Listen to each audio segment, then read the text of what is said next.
Okay, week 18. It was a good week. I love the number 18 because that's the number for our dating anniversary for my husband and I, our wedding anniversary, and also the day that Malachi was born, which is all the same day, by the way. April 18th is a really special day, but anytime I see 18, I just love the number. So week 18 was special for me for that reason. But yeah, overall felt good. I got a prescription for progesterone. My progesterone levels, I had to just refill it because the levels were low for second try. And just everything that I've gone through, my midwife thought it would be very helpful to just consistently take it. I did a topical progesterone that I just like rubbed under my arm and in my thighs from the time that I confirmed ovulation all the way to what I expected would have been my period. But then I was pregnant. So I kept doing it until week 15, and I was gonna start weaning off of it and see where my levels were. And my midwife happened to check me, which I think I shared in a video maybe like weeks back, but she checked me and she checked my levels, and they were pretty low for second trimester. So I got that prescription refilled. I met with this nurse midwife who I had met with before because my progesterone levels were low during third trimester with Malachi last year. And she, of course, remembered me and asked how the rest of my pregnancy went. And I told her it went great, and that unfortunately we lost Malachi 2 days after he was born. And so that was a hard conversation. It's always really hard to see people after that you haven't seen since this thing has happened, right? So I hadn't seen her since, my third trimester, like early in my third trimester, probably 29 weeks, 30 weeks, something like that. And so that was hard.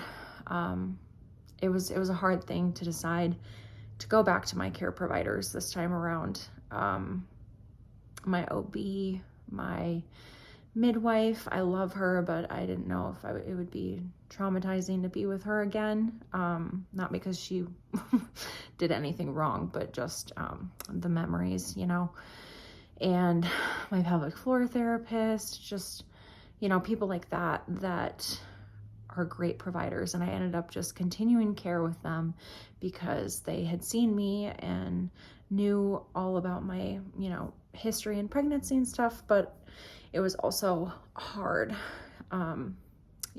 just to see these people and have to explain some things. But my midwife has been there since the beginning of everything, and was there when everything happened with Malachi. And, she was able to kind of be a liaison for me, talking to different providers and stuff, but it still was really hard. So it was just one of those moments this week where I was like, yes, that's hard. But my provider for the progesterone, the nurse that I talked to, she was very, very kind and very sweet and gentle. And so it was good to talk to her. But I had an elopement this past Friday when I turned over on week 18.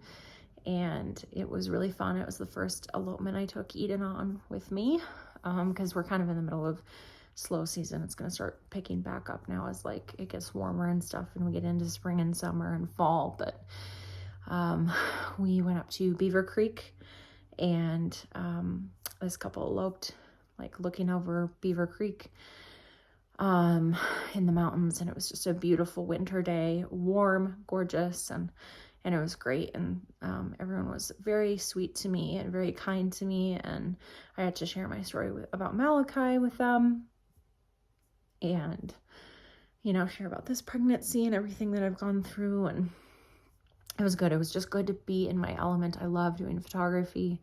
I love being creative. I'm a very multifaceted creative person. I have a background in advertising, as a copywriter. And so I'm a big writer too. I've written a book, which is something I've explained on this channel like years ago, but yeah, like I love painting. I love photography. I love writing. I love doing a lot of creative things, and that's really expressed itself through grief. But it was really, really good to just be in my element. My mom came up with me and kind of helped and was there to help me drive and stuff. And then the couple was so sweet. They invited us to dinner. So we got to sit and hang out with them and have great conversation. And they tipped me, and it was just, it was a great day. It was such a sweet day.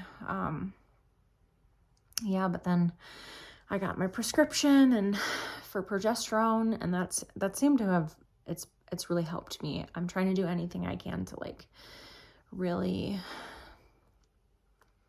manage my stress levels and stuff. As much as I'm doing everything I possibly can, I know that grief still takes this unconscious, subconscious role, and drains me quite a bit. And pregnancy in general is just like a whole body experience, it's your body's working overtime to make a human. So I'm trying to just give myself grace with that. But I've had some pretty dark moments this week. Just really dark grief moments, really sad moments. I've wrestled a lot with God. I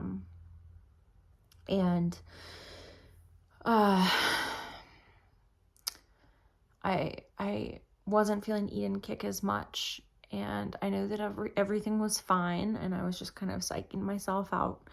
So I waited to reach out to my midwife just to see like if I could kind of calm myself down a little bit more before we went and saw her to check for heartbeat, because a lot of this is like, I feel like all in my head right now. Like, Eden's fine. Like she's kicking right now.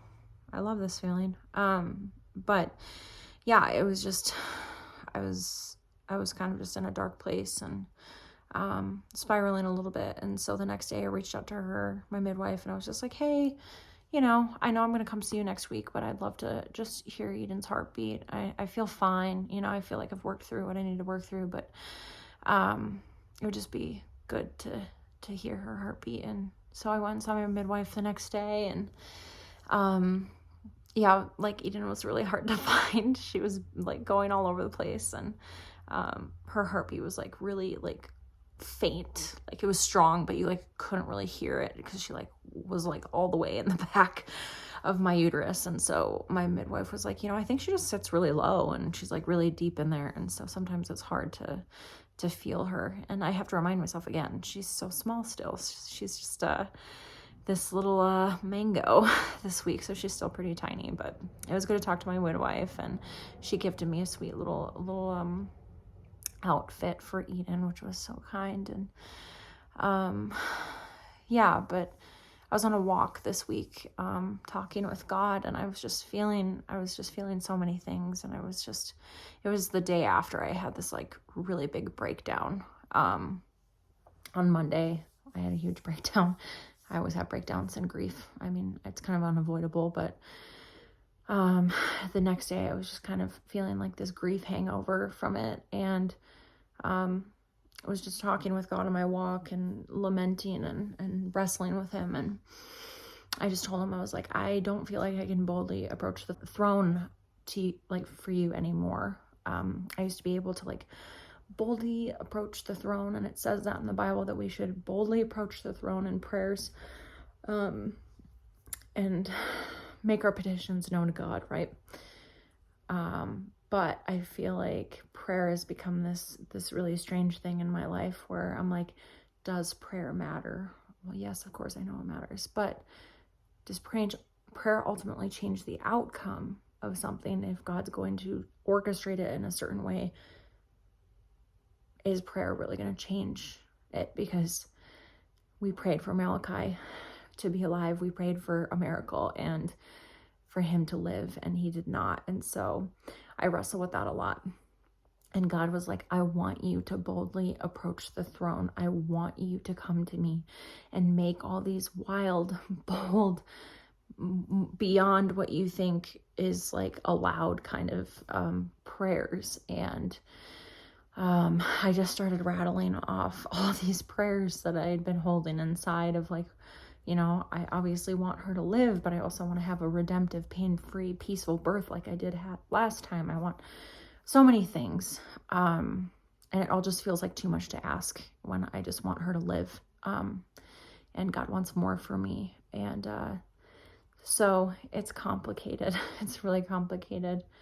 And so that's really what I struggle with, and my grief and my faith is, you know, wrestling with God about the way that things unfolded with Malachi and his passing, and then you know, thinking that things aren't really going to be different again this time around, or you know, he's the God of restoration, but is he going to restore my life on this side of heaven? Like, not fully, like Malachi's not here, but is he going to like redeem me with a living child? You know, that's not up for me to know or decide, but he's asking me to like boldly approach him with prayer.